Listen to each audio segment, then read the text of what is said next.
yang menjadi prioritas nomor satu selain teknikal, selain risk management adalah namanya kontrol emosi. Ini yang susah. Ini yang paling susah ya. Kenapa? Kita banyak belajar dengan teori teknikal, kita banyak belajar dengan risk management. Tapi ketika keinginan yang meledak itu masih belum terkontrol dengan baik, yang ada nanti akan mengabaikan resikonya. Jadi kontrol emosi ini berkaitan dengan kecemasan, rasa panik. Apa yang kita rasakan saat kita punya posisi setelah mungkin entry.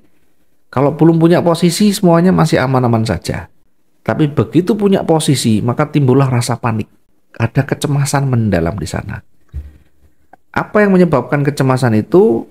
Ya tentunya penguasaan teknik tadi kurang, kemudian teknikal kurang, kemudian manajemen risikonya kurang.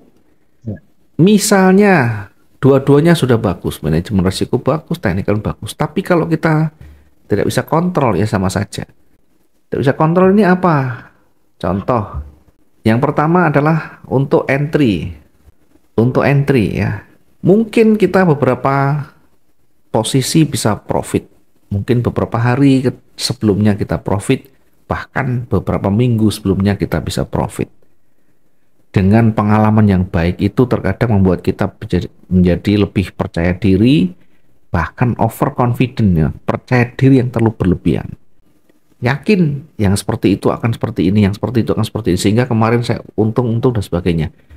Begitu posisi itu sudah mendekati kurang hitungan menit misalkan kita untuk konfirmasinya, kita langsung masuk dulu. Artinya apa? Kesabaran untuk entry-nya akan dipertaruhkan di sana. Kesabaran ketika konfirmasi itu terpenuhi.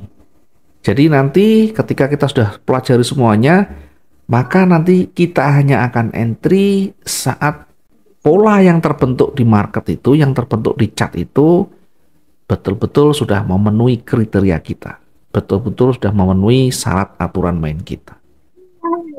Kalau tidak terpenuhi ya sudah, kita skip dulu. Jadi kesabaran untuk entry. Ada juga ketika profit besar, sering profit. Ya, karena banyaknya profit, maka timbullah keinginan berlebih. Ya, timbullah keinginan berlebih. Dari profit misalnya dapat $100. Karena sudah dapat, maka mikirnya $100 kok mudah sekali. Saya tambah sedikit lagi lah 50, biar nanti jadi 150. Begitu dapat 150, nanti bisa dapat lagi. Jadi 150, nanggung lah, tambah 50 lagi jadi 200. Itulah nanti yang akan menjadikan kita menjadi kuat atau tidak adalah kesabaran seperti ini. Jadi kesabaran untuk membatasi diri ya saat target itu terpenuhi, atau bahkan ketika kondisi marketnya tidak memenuhi syarat untuk kita entry. Ada kalanya saat posisi sudah punya posisi rugi misalkan. Ketika sudah punya posisi rugi, yang ada adalah panik dan pengennya segera selesai. Ya. Dari pengalaman sebelumnya misalkan sering melawan, saya pas rugi saya lawan dengan posisi yang sama, saya naikkan lotnya kembali dengan baik, bahkan bisa profit. Maka begitu rugi, besoknya lagi akan selalu melawan, akan selalu menggunakan lot yang besar, lot lebih besar. Terus begitu.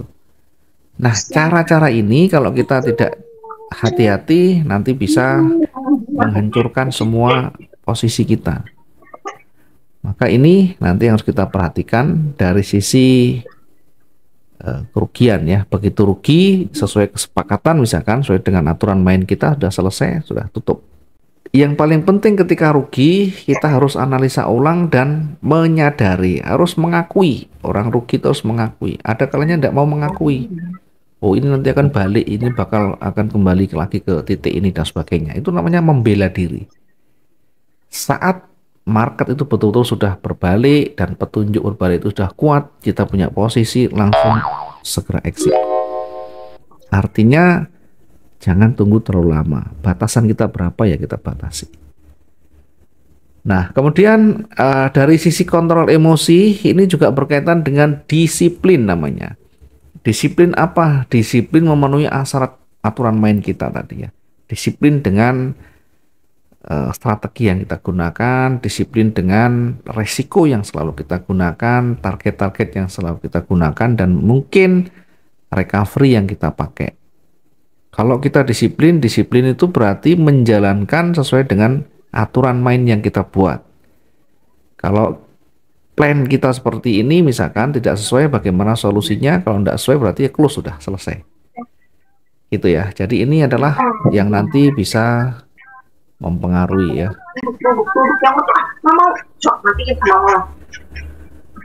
Oke, dari sini dari 3 ini nanti kita akan ulas ya sampai betul-betul memahami tentunya ya. Kita awali dulu yang pertama dari teknikal dulu ya. Dari teknikal ini banyak sekali ya. Saya awali dari teknikal dulu. Oke, kita mulai dari yang pertama ya. Kita masuk ke manajemen resiko dulu ya. Yang pertama saya ulang dari manajemen resiko. Ya, saya yakin sudah banyak belajar, sudah banyak berpengalaman dengan manajemen resiko. Intinya dalam manajemen risiko itu adalah bagaimana bisa meminimalkan, artinya meminimalkan rugi dan maksimalkan profitnya. Nah, di dalam manajemen risiko biasanya dikenal dengan risk dan reward ratio ya.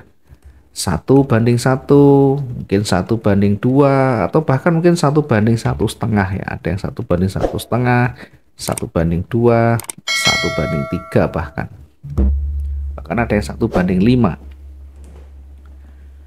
Nah, kira-kira nanti yang mana yang cocok, mana yang sesuai, sebenarnya ini adalah bagian dari pilihan ya. Tidak ada yang paling baik manajemen risiko ini kalau tidak sesuai dengan style ya, tidak sesuai dengan gaya tradingnya.